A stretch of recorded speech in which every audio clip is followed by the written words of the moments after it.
Good evening, visitors. Welcome to the Australian War Memorial's Last Post ceremony.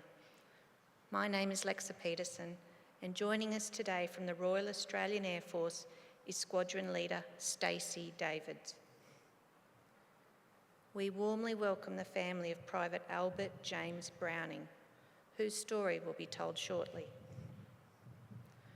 We welcome the veterans who have served, those that are still serving, and the families that love and support them. The live stream of this ceremony is made possible by the Return and Services League of Australia and the RSL and Services Clubs Association. We welcome members who are watching the broadcast of this ceremony across Australia. During this evening's ceremony, wreaths will be laid at the base of the Pool of Reflection by family, visitors to the memorial, and students on behalf of St Joseph's School from Clare, South Australia. If you're able, please stand and join in singing the National Anthem.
Students, please be seated.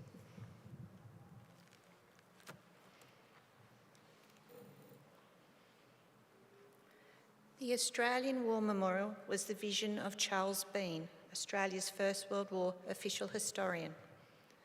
Bean landed with the Australian troops on Gallipoli and stayed with them at the front through to the end of the war. The idea of this national memorial and museum came to him at Pozières, France, during the depths of the bloody fighting of 1916. Bean's idea was that this would be a place where family and friends could mourn loved ones buried in faraway places. It would also be a place that could help all Australians understand what these men and women had endured and what they had done for us.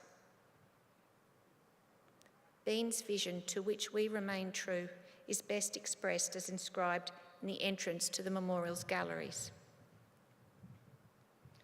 Here is their spirit, in the heart of the land they loved, and here we guard the record which they themselves made.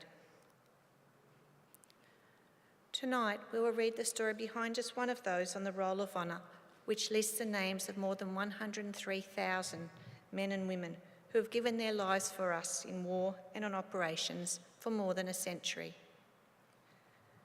But first we present a lament, Flowers of the Forest.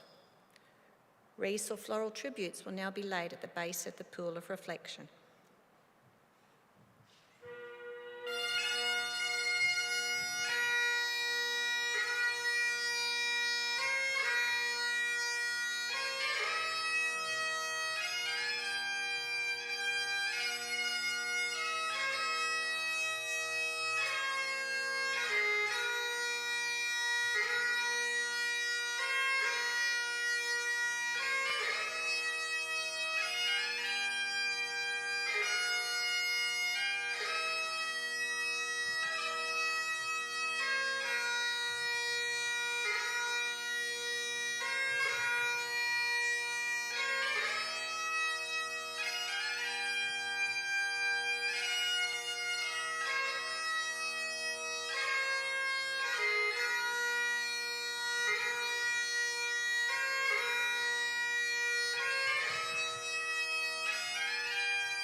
Today we remember and pay tribute to Private Albert James Browning. Albert Browning was born in Fryerston, a small town in the goldfield regions of Victoria, on the 9th of December 1905, the son of Ernest and Ada Browning. Little is known of his early life. By the time of the Second World War, Browning was working as a motor driver, living in Footscray with his wife Helena and 5 children: Keith, Harry, Alan, Ian, and Lorraine. He had served with the militia, having performed garrison duty at Queenscliff in Melbourne South for about 7 years. On the 3rd of February 1941, Albert Browning enlisted in the 2nd Imperial Force at Royal Park in Melbourne. He soon joined the 2nd 29th Battalion, and in late July, he and his battalion embarked from Melbourne for service overseas.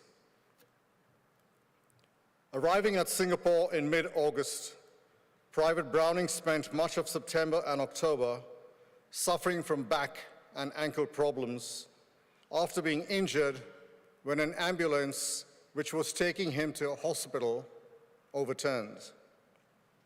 He recovered physically but suffered from anxiety, and as a result, he did not rejoin his unit till mid-December 1941. By then, the 2nd 29th Battalion was training at Segament in Malaya.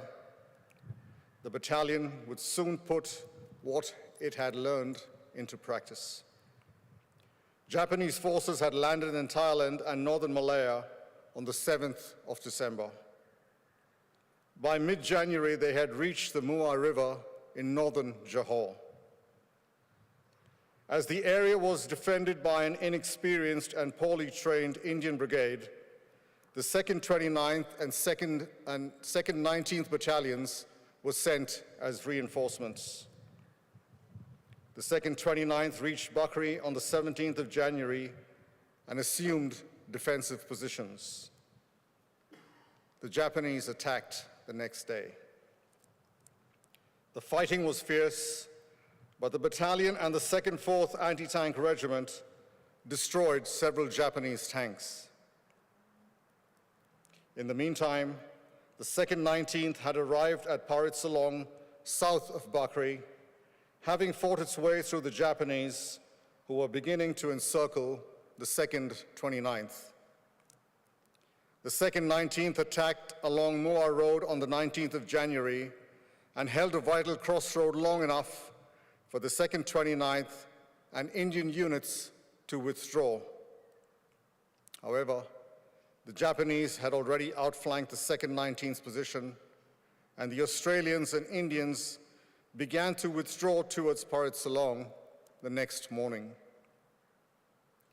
Constantly harried from the rear and from the air, the Australian force fought its way through a succession of Japanese roadblocks, but was halted by strong positions across the bridge across the Simpang Kiri River at Parit Salong.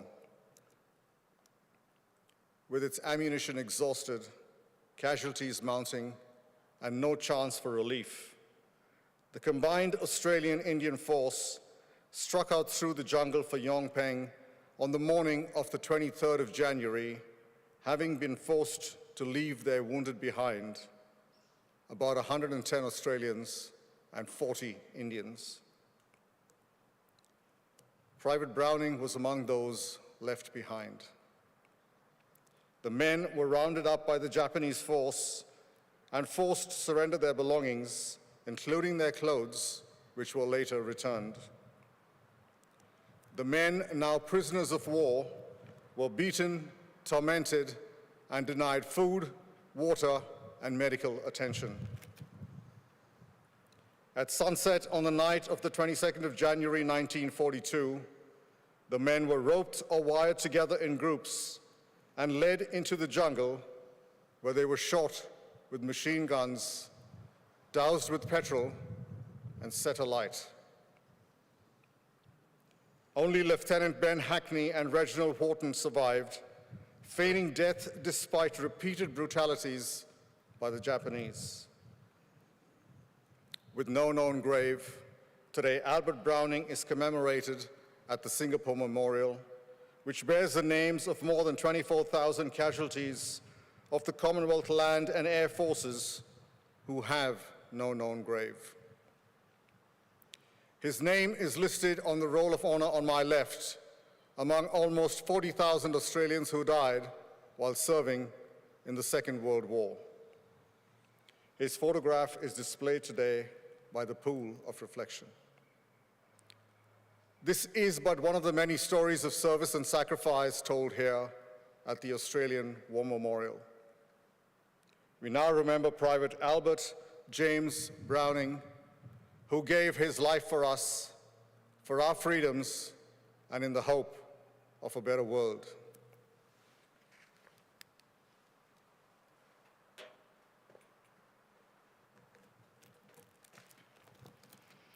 Please stand for the reading of the ode and sounding of the last post.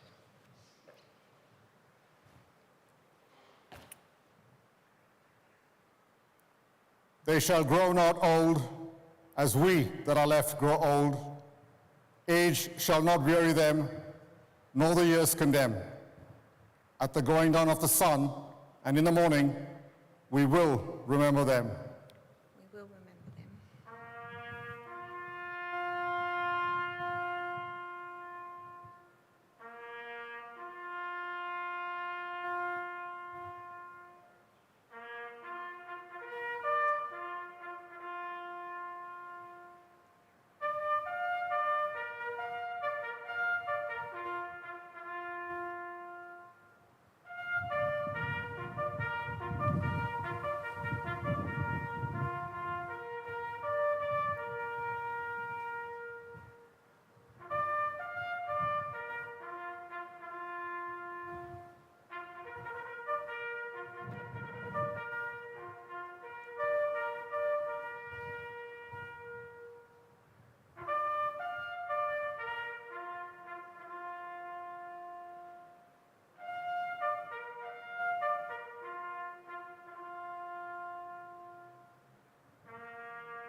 Lest we forget.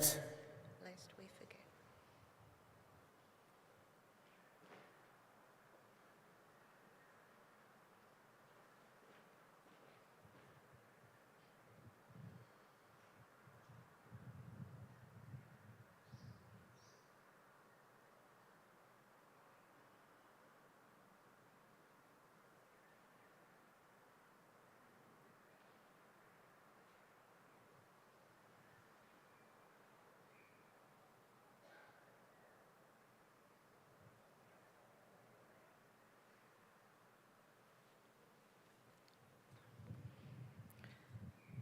We leave you this evening with the words of the memorial's founder, Charles Bean.